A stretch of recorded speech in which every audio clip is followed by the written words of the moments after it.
Day ওয়ানে mini ব্লগে তোমাদের সাথে শেয়ার করেছিলাম যে আমরা ঝাড়খণ্ড এসে পৌঁছেছি, সেখানে লাঞ্চ কমপ্লিট করে ফ্রেশ হয়ে বাসে উঠে পড়েছি। আর আমাদের বাস রাত্রিবেলা এসে পৌঁছেছে হচ্ছে গয়াতে, যেহেতু অনেকটা রাত হয়ে গেছিলো সেই কারণে আর আমরা ঘুরতে যেতে পারিনি। আর এটা ছিল ডে ট্যুর দিনের বেলা।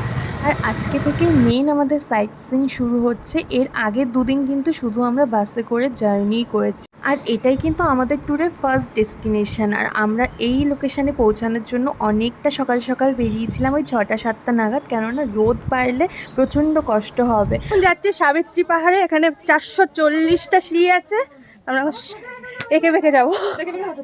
এঁকে বেঁকে যাওয়ার কথাটা এই কারণেই বললাম, কেননা সিঁড়িগুলো যেহেতু অনেকটা খাড়া। এই দেখো একজন যাচ্ছে, এরকম জিগজ্যাগ করে গেলে কষ্টটা অনেক কম হয়। তুমি যদি এরকমভাবে যেতে থাকো তাহলে কিন্তু পাটা খুব তাড়াতাড়ি ব্যথা হয়ে যাবে, তুমি বেশি দূর যেতে পারবে না। আর জিগজ্যাগ করে গেলে তুমি এক চান্সে অনেকটা উপরে উঠে যেতে পারবে।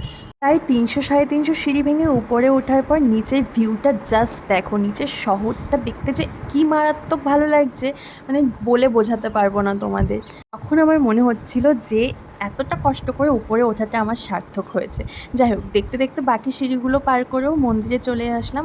মন্দিরে আসার জন্য পুরো জার্নিটা কিন্তু তোমাদের খালি পায়েই আসতে হবে, জুতো পরে কিন্তু এখানে অ্যালাউ নেই। সেই কারণেই যেখান থেকে সিঁড়িটা স্টার্ট হয়েছে তার নিচে প্রচুর দোকান বসে, পুজো দেওয়ার সমস্ত সামগ্রী সেখানে পাওয়া যায়।